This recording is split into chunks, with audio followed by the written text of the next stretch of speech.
and welcome to our podcast, Not Seriously Connected, a podcast where we talk about serious matters and we connect them, but sometimes we just don't. My name is Lindsay, and I'll introduce you to the rest of the team. I'm Gracie. I'm April. And I'm Lauren.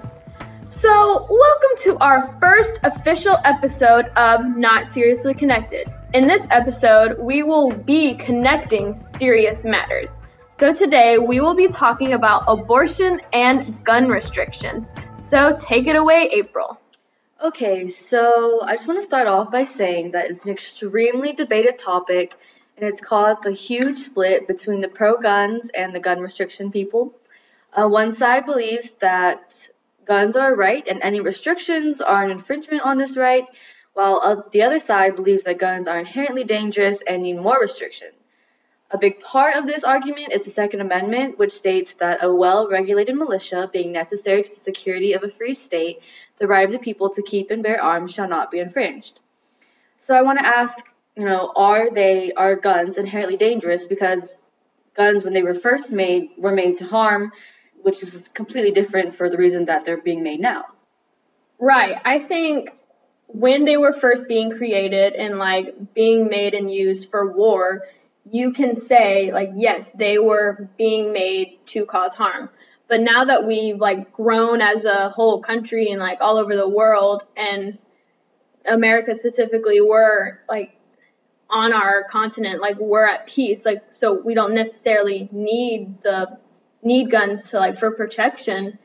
It's not necessarily the guns that you can say are dangerous. It's the people who get a hold of them, the people who shouldn't have them, don't know how to use them. They're the reason that there's problems with guns and gun restrictions. It's the people, it's not the guns itself. Right. We can't sit here and say that guns are not dangerous and they were just made to blow out cotton candy and stuff. We can't say that. They are dangerous. They were made to be dangerous, but we just have to learn how to regulate that. And we have to think back to, history when prohibition was going on and alcohol was banned.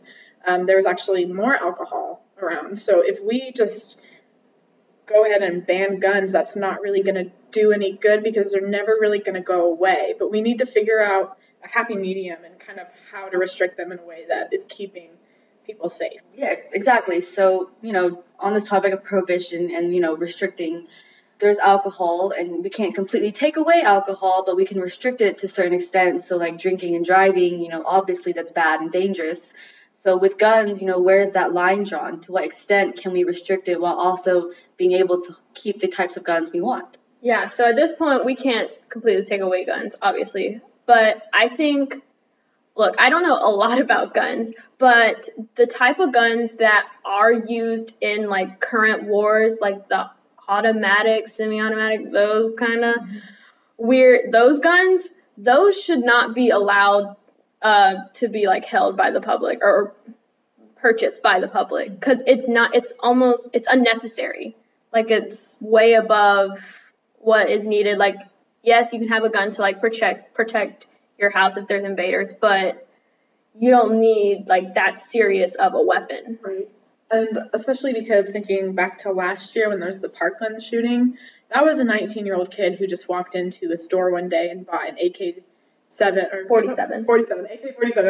and next thing you know, the Parkland shooting happens, and it was a big thing, and that was just a regular person that was able to do that, and that's why we need these restrictions. Yeah, and the reason it caused so much damage and harm is because of the type of gun that he was allowed to purchase, which should not have been allowed, I think. Yeah, but to think about it too, we're Americans, and Americans are known to not want things to be taken away from them. Right. So it is a fact of restricting and not taking away, but how far can one go? Yeah, you have to treat this issue really delicately. Right, because the guns are so ingrained in the American culture already. Right. And that's what we were saying before with they're never really going to go away, but we're going to have to figure out how to restrict it so people aren't getting hurt as often as they have been in the past few years. Mm-hmm. Right. Speaking of topics that need limitations to an extent, let's discuss the controversial topic of abortion with me, Gracie. So I want to ask you guys, to what extent does abortion become morally wrong? Because sometimes it's used as necessary for women with medical conditions, but other times it's used as a substitute for birth control. I think it is morally wrong when it is used as birth control because, I mean, when it all comes down to it, yeah, it's your choice and all that, but when it comes down to it, that really is a living being inside of you. And if you're just like, whatever, I'll just get an abortion every single time you have a slip up, that's when it's wrong. And I don't think that's what it should be used for. Yeah, there's better ways to prevent pregnancy, but also, like, having this mentality that, like, oh, I'll just get an abortion. Like, eventually, after so many, like, it's going to take such a physical toll on, like, your body that it's going to be dangerous for you to get an abortion. Like, medically, it's not safe for you to get so many. Like, of course, you can slip up and that's fine, but, like, repeatedly getting one, it would be way more dangerous to get an abortion than it would to have the baby. Also, it has to be expensive, right? Right. Oh, yeah. Like, you can't just... So, like, physical, financial, right. Like, it would emotional toll? Yeah, it's...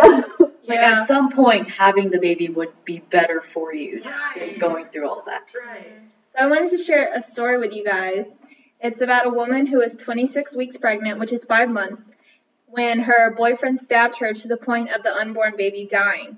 He served on the charge of attempted murder, but not the murder of the unborn baby. What do you guys think of that? Well, I'm not answering your question completely, but there was this other story, something similar, where this lady was pregnant, and another lady came and cut her open and took her baby. And that other lady was charged with, kidnapping this unborn baby.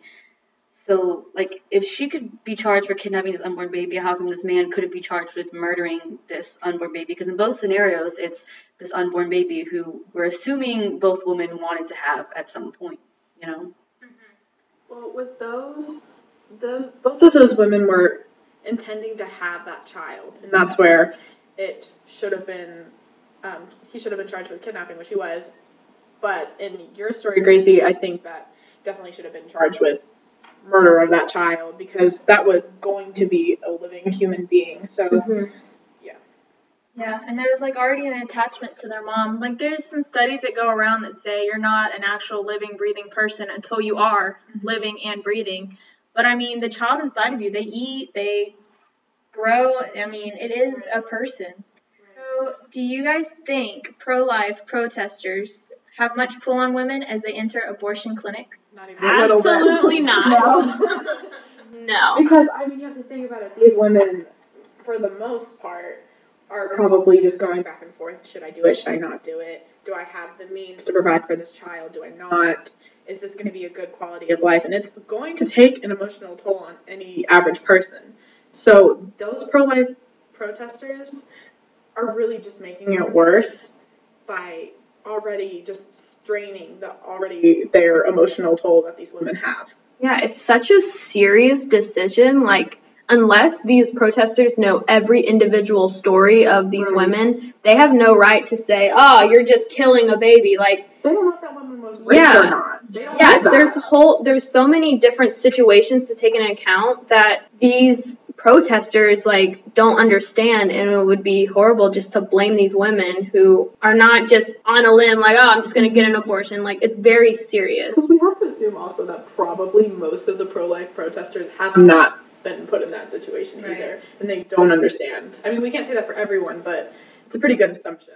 I mean, if they were put in a situation, they wouldn't want protesters, like, out there publicly shaming them as they walk into, like, an abortion clinic. So, like, they're not doing anything besides publicly shaming that woman, and it's not going to help her mentally at all either. It should be a private matter. Right.